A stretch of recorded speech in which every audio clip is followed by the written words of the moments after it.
उस इंसानियत से उस दर्दनाक वाक़े के बारे में बयान भी कर सकूं। जब मैं सोचता हूं कि रात के अंधेरे में जो लोग अपना एक त्यौहार मनाने के लिए, रिलीजियस त्यौहार मनाने के लिए गए और पानी में गिरते हैं, क्या बीती होगी उन लोगों पर। यानी एक दर्दनाक तकलीफदेह बात है। हम तो सिर्फ ये उम्मीद करते हैं कि देश के प्रधानमंत्री श्री नरेंद्र मोदी और उनकी सरकार जो गुजरात में है वो मरने वालों से इंसाफ करेगी, सिर्फ जबानी खर्च ना हो, मरने वालों को ये पता चल जाए, यकीन हो जाए कि इंसाफ हो रहा है। आप एक टिकट बेचने वाले को केस बुक करते हैं, ये क्या है भाई? उसको बनाने वाला कौन, उसको क्यों टेंडर दिया गया और बगैर उसका फिटनेस हुए किसने कह दिया कि जनता उसको इस्तेमाल कर सकती है? ये मुद्दा है। देखिए, आप सिर्फ बोले जाएंगे इंसाफ होगा, हम आश्वासन देंगे, सब जबानी खर्च है। पीड़ित परिवार को यकीन होना चाहिए कि मैंने अपनी मां को, अपने भाई को, अपने बाप को जो खोया है उसका जिम्मेदार कौन लोग है और उसको सजा मिलेगी। एक्सग्रेशिया से तो जान वापस आने वाली नहीं है। इंसाफ करने से उनको इत्मीनान होगा कि हाँ, जिन्होंने गलती की उनको सजा मिलेगी।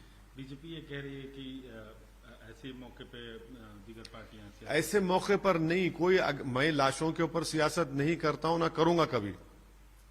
40 लोग गुजरात में नकली शराब पीकर मर गए, कौन जिम्मेदार है उसका बताइए? सरकार ही तो जिम्मेदार है ना। अब सरकार से जब हम सवाल करेंगे, उनसे पूछेंगे कि इंसाफ करिए, तो इसमें राजनीति कहां हो रही है भाई? अगर आप बगैर सर्टिफाई करे ब्रिज पे चालू कैसा हो गया? और उस ब्रिज को बनाने वाला प्रेस कॉन्फ्रेंस करके कहता है कि हमने बनाया है और अब उसको ये सब ठीक कर दिया है। ये सरकार की जिम्मेदारी है ना। जो लायबिलिटी तो सरकार पर आएगी, तो सरकार से ही बताना पड़ेगा कैसे उन लोगों की मौत हुई है। सर, 2 डिस्ट्रिक्ट हैं चुनाव से ठीक पहले, हालांकि पुराना नियम है कि जो पड़ोसी मुल्क हैं, खासतौर से अफगानिस्तान, पाकिस्तान और बांग्लादेश, वहां की जो माइनॉरिटीज हैं, 2 जिलों के कलेक्टर्स को ये देखिए, ये समझ गया मैं। ये पहले से ही तो गुंजाइश है, उनको लॉन्ग टर्म वीजा देते हैं उनको, उसके बाद सिटीजनशिप मिलती है उनको। ये तो कौन सा नया काम कर रहे हैं?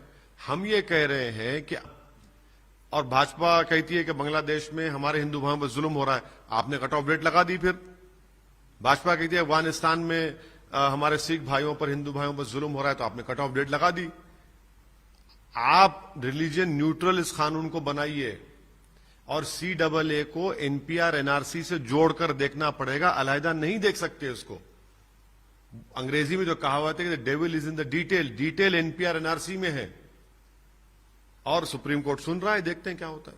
सर, एक कमेटी बनाई गई है यूनिफॉर्म सिविल कोड के लिए गुजरात में, उस पर यूनिफॉर्म सिविल कोड की जो चुनाव से पहले भाजपा ने कमेटी बनाई है, वो अपनी नाकामियों को, अपनी गलत फैसलों को छुपाने के लिए ये कमेटी बनाई गई है कि यूनिफॉर्म सिविल कोड के बारे में सोचेंगे, कैसा करेंगे। आप ये बताइए, Shri Narendra Modi, Hindu undivided family tax rebate सिर्फ हिंदुओं को क्यों मिलता है? मुसलमान ईसाइयों को भी दीजिए। ये तो राइट टू इक्वालिटी के खिलाफ है भारत के संविधान के। गुजरात में डिस्टर्ब्ड एरियाज एक्ट है, एक मुसलमान की दूसरे समुदाय घर खरीदने की इजाजत DM देता ही नहीं है। ये यूनिफॉर्म सिविल कोड है। कोई धर्म परिवर्तन अगर करना चाहता है गुजरात में तो इजाजत नहीं मिलती, ये यूनिफॉर्म सिविल कोड है।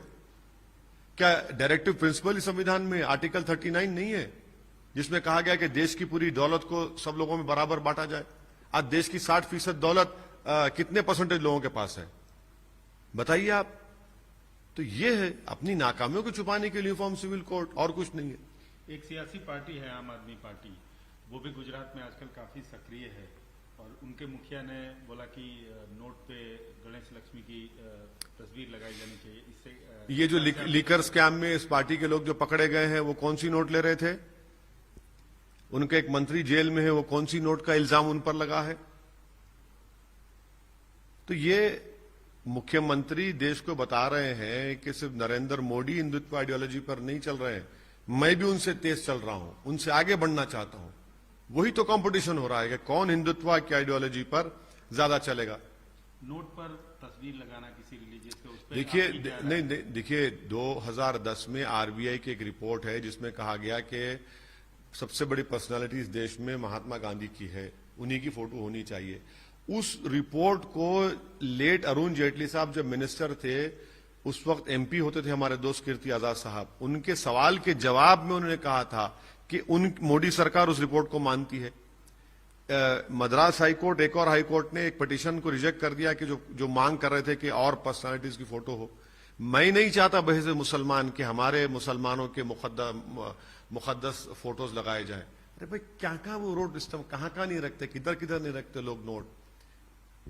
ड्रग्स के लिए इस्तेमाल होता है, महिलाओं के अत्याचार के लिए, क्या क्या गंदगी है पूरा वो।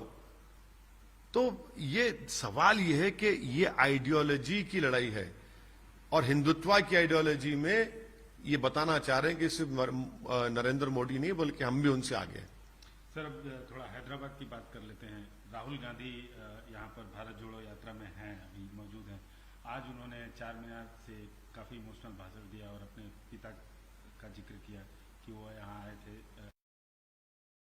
उस पर आपका क्या कहना? किसकी सरकार थी जब? क्या हो रहा था हैदराबाद में? जब क्या हो रहा था? यहां पर हिंदू और मुसलमान एक दूसरे को मार रहे थे, वो भूल गए क्या? ठीक है, अच्छा है, सद्भावना करिए, होना चाहिए सद्भावना, हमको इतराज नहीं है उसका, करिए। उस भारत जोड़ो यात्रा को कैसे देखें? अरे मुझे क्या करना है?